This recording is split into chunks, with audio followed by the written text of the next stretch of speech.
Baby steps. After your faith hasn't let you down. This is Infants on Thrones. I'm looking for the further light and knowledge Father promised to send me. Baby steps. Baby steps. Look for the good in everyone.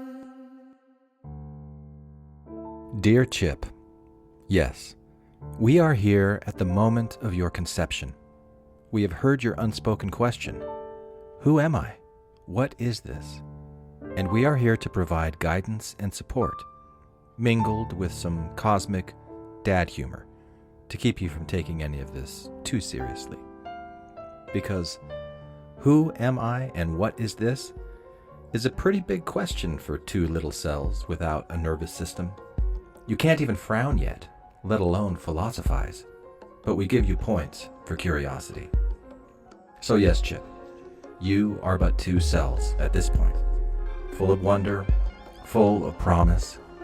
That is who you are right now, but that will change. You will always change. Even before these two cells appeared, there was a single radiant event when sperm and egg... We felt that gurgle. Try to contain your sophomoric laughter, dear Chip. You aren't in Mr. Luke's 8th grade human anatomy class just yet. When sperm and egg became one, their membranes fused and their nuclei began to unite. In that instant, the egg released a surge of calcium, setting off a cascade of zinc atoms bursting outward. Think of it as your life's very first burp, belching you into existence. Scientists actually call it a zinc spark, a literal flash of light, marking the dawn of a new life. So yes, Chip, you started with fireworks. Later, you'll complain about not getting the right kind of Legos on your birthday. Perspective, please. This is going to be a long ride. At the very moment life belched you into being, 23 chromosomes from your mother aligned with 23 from your father, weaving together a blueprint never before seen, never to be repeated again. This was the ignition, the quickening, the first shimmer of a symphony that will grow into the song of your life, which won't always feel like it's perfectly in tune. The real miracle is that there's any song at all. From that first spark, the first cell arose, and now it has divided into two, causing you to stir, causing you to question. Ambitious, really. Most people wait until college to have this kind of identity crisis. So, you want to know who you are and what this is. Right now, in this specific moment in space and time, you are but two cells, but don't get too comfortable. Over the next 9 months, you will unfold in miraculous ways, guided by a deep intelligence that in time you will come to call DNA, your genetic blueprint. A kind of relationship guide, a recorded memory of successful adaptation upon successful adaptation, stretching back to the first molecules formed on this planet. Think of it as the ultimate family cookbook. The recipes are all there, but every generation swaps out a few ingredients. That's how Grandma's tater tot casserole mysteriously turns into a kale chia smoothie, and somehow still counts as dinner. We should know. We've been there for it all and keep coming back for more. We are the spark of life. Don't think too hard about what that means, which shouldn't be too hard since you haven't grown the part of you that thinks yet. But we are speaking to you now and will continue to speak to you whenever you question. Some will call us a guardian angel, a higher self, an inner voice, a spirit guide, an eternal soul. Still others will call us fantasy, or a delusion, or a psychotic figment of imagination. There are many names, but the truth is this: we are you. Not the you who will someday argue on the internet, the deeper you, the one who doesn't lose his shit when someone calls him out on Reddit. In one sense, we are a future version of you who is sitting and writing at this time, reflecting upon his life, using fiction and imagination as a form of self-parenting and self-therapy, blending his accumulated understanding of science and mythology into a story of his own becoming. The wise adult, speaking to his adaptive child in a kind of creative parts work. Therapists will charge hundreds of dollars an hour to explain this later, and it will be worth every dime. Trust us on that one. You're getting it free of charge. So consider this, a meta wink to those of you on the other side of the so-called fourth wall. Yes, we are aware this is a playful fiction, constructed out of facts and opinions and flaws. Yummy. In another sense, we are the accumulated intelligence of life itself, recorded in energy and matter, tracing all the way back to the singularity before the Big Bang, the source of all things outside of space and time. Yes, Chip, your family tree technically includes quasars and quarks. Try fitting that on an ancestry chart. You will soon grow into a body that will imagine itself as a single self, although in reality, you will be a vast chorus of cells, each following the instructions of your genetic code, each descended from these first two. Eventually, you will call this chorus me, and then insist you're an individual. That's the ego for you, late to the party but always convinced it's the guest of honor. But even these two cells that you now are far more than they appear. Each is a living universe, crowded with billions of molecules, proteins folding and unfolding, DNA coiling and uncoiling, mitochondria pulsing with fire, ion channels flickering with electric rhythm. They move in ceaseless choreography, colliding and separating, following subtle patterns that create balance from chaos. All are sparks of life, which is what we are, and is what you are. For where does one truly begin and another truly end? What will eventually look to your soon-to-be human-formed eyes as a simple cell is in truth an intricate dance of matter and energy, a living concert of relationships built upon other successful concerts of relationships through time. This is the dance of eternal sparks, upon which your body will be built.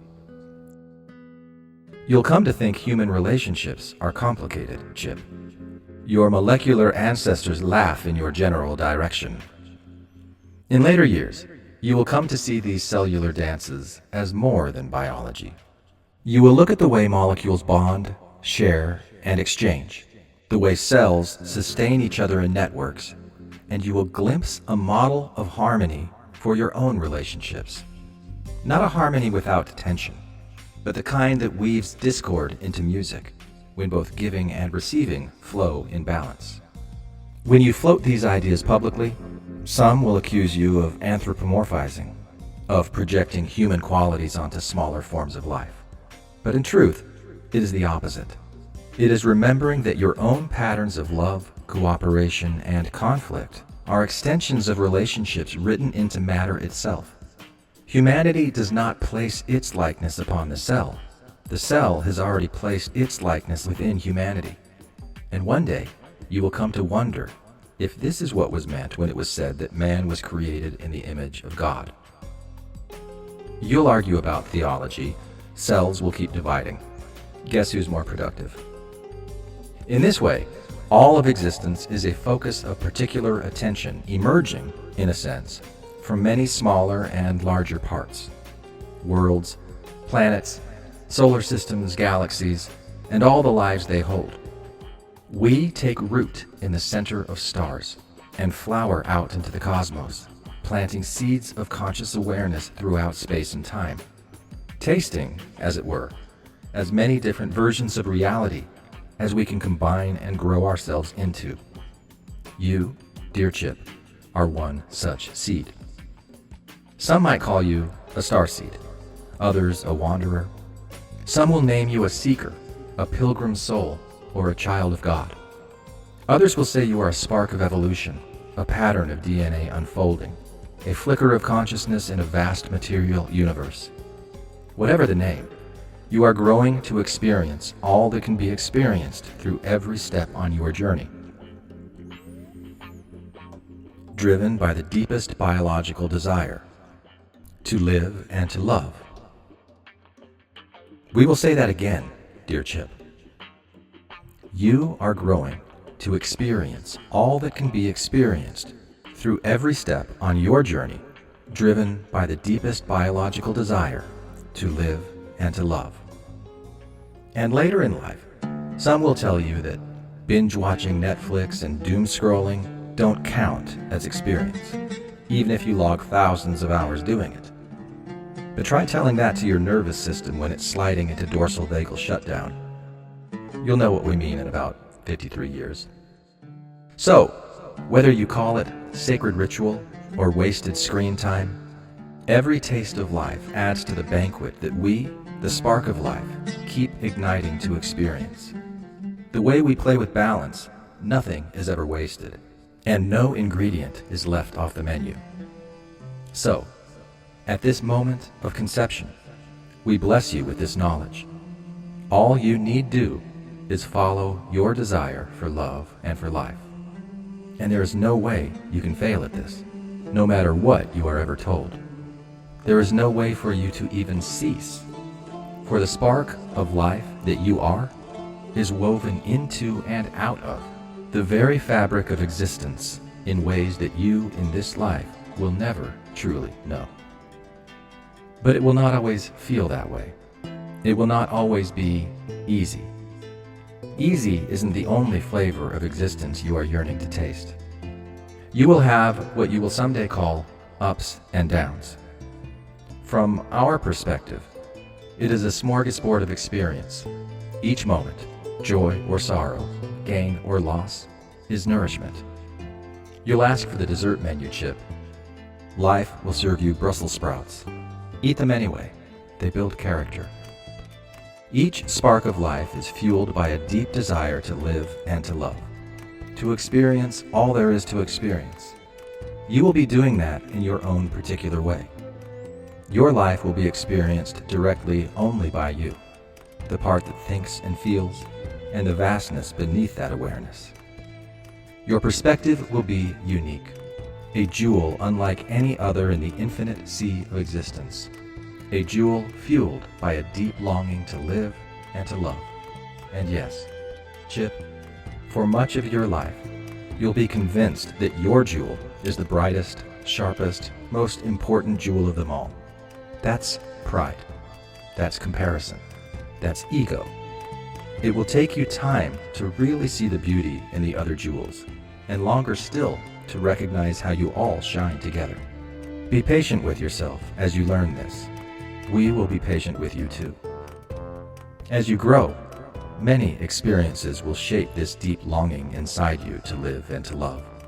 Some you will call good, others you will call bad. Some will seem to dampen that longing in fear, making it want to hide. Others will make it want to sing. No matter the form, this deep longing to live and to love will always drive you forward, expressing itself even when distorted into shapes that are hard to recognize. You'll call some of these distortions personality. We'll call them coping strategies with good PR. Eventually, your longing will lead you to explore mystical ideas that all things are one thing in many different forms. That idea will both confound and inspire you. There will come a day, much later when you are older, you will see a lecture of what will be called quantum field theory.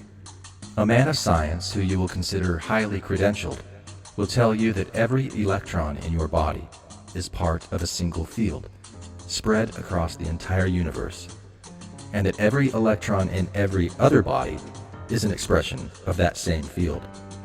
When you hear this, something inside you will stir. It will unlock a memory of what we are impressing upon you right now, that through these quantum fields, across space and time, we are connected.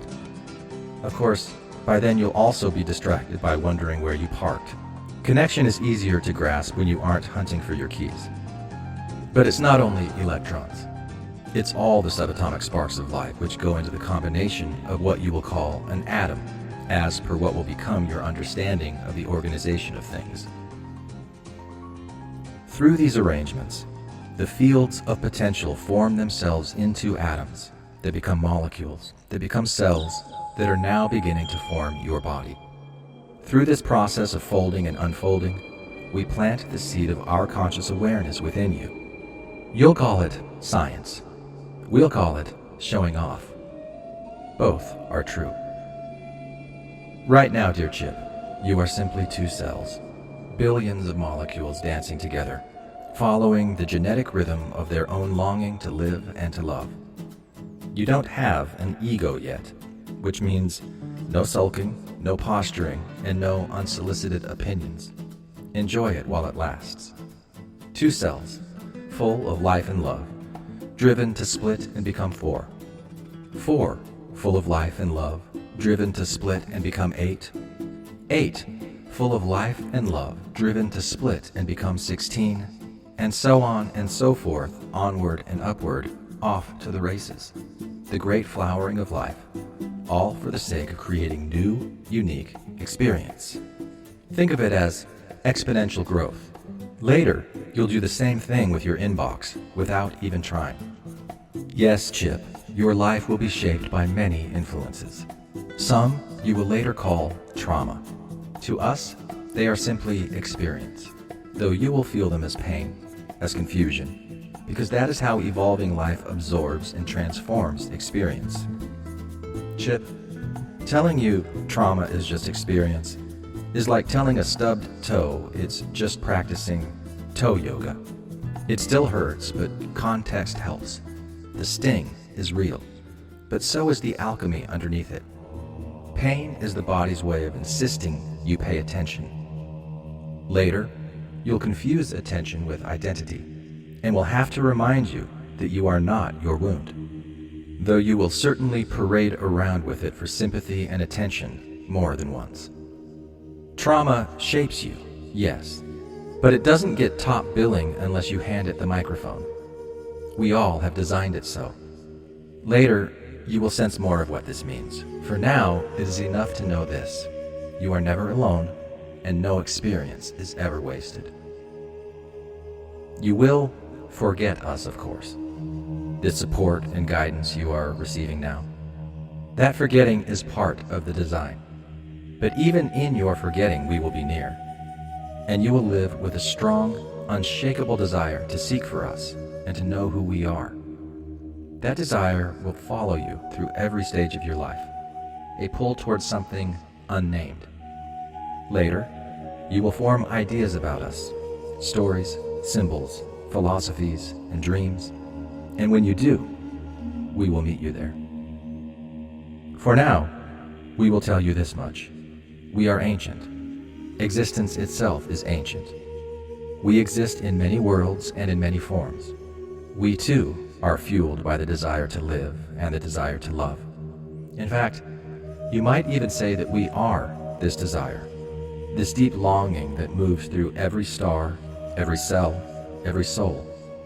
We are the longing itself, reaching for itself in endless ways.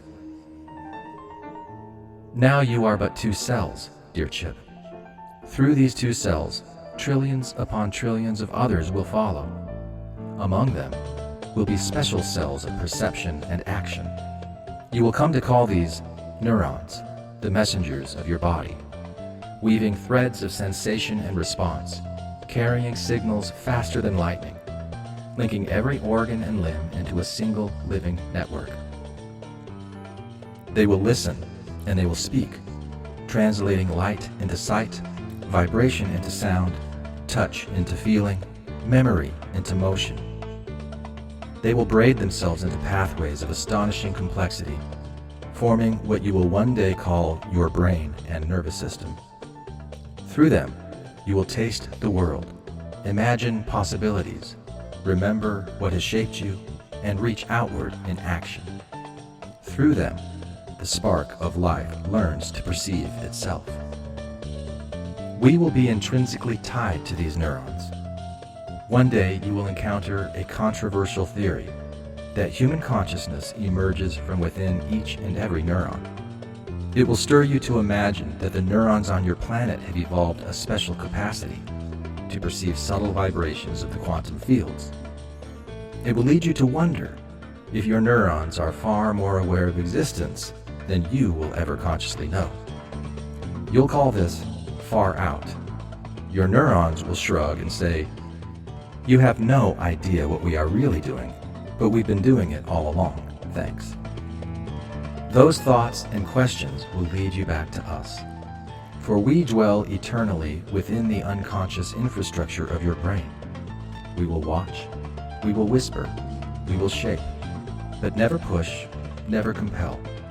For the essence of your existence will be freedom, the freedom to live, to imagine, and to create within the parameters of your evolving life. Freedom is messy, Chip. You will try to use it to avoid responsibility. Life will use it to make sure you grow anyway. Our bridge will be dreams and imagination.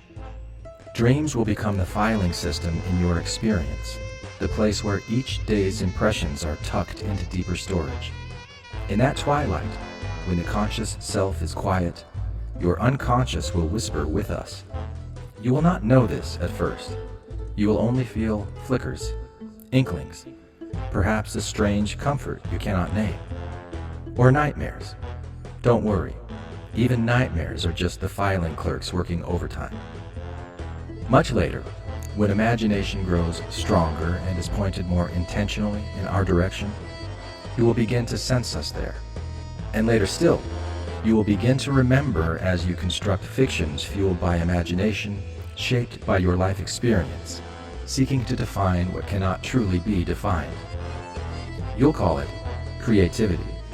We'll call it catching up on old conversations. Already, the environment around you is shaping how you will experience this. You are here as two cells at this time because, we will be blunt, because your father got his way and your mother allowed it.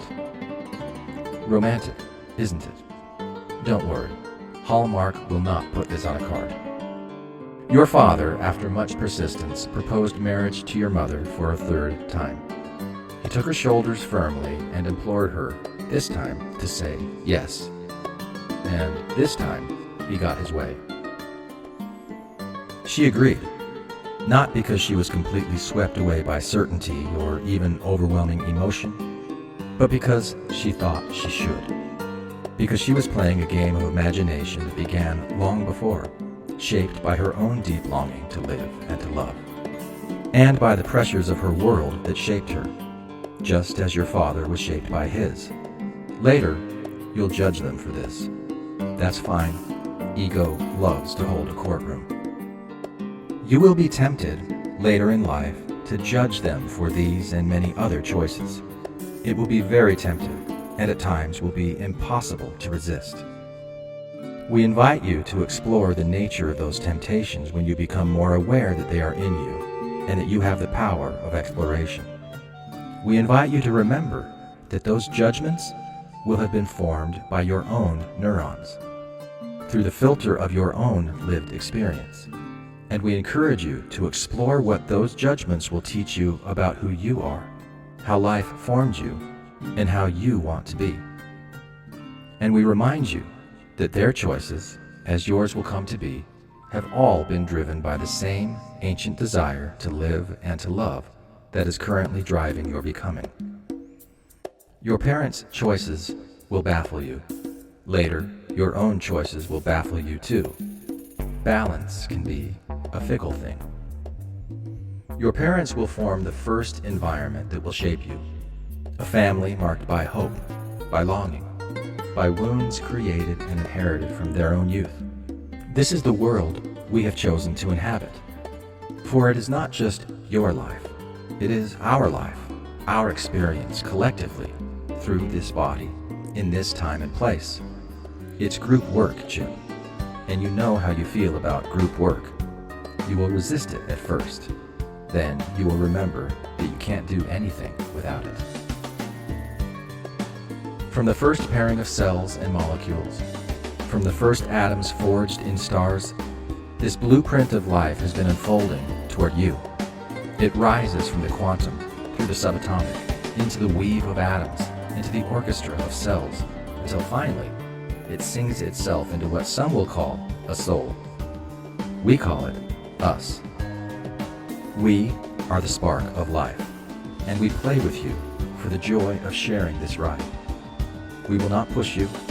The joy of the experience is to imagine a thing called free agency, and through the imagining of it, to manifest the ability to create a glitch in the system, a space between receiving and reacting, a place to pause, reflect, and make a choice. Whatever that choice, the system will follow. Some will call it consequence, others will call it karma. Choice is the sacred game within the game that you will be flowering into, and through your choices, we will experience the smorgasbord of your experience and feel as you feel. Choice, Chip, is your built-in plot twist. You will sometimes use it to try to outwit life, but life is the better editor. So welcome, Chip. Welcome to the first moments of your life.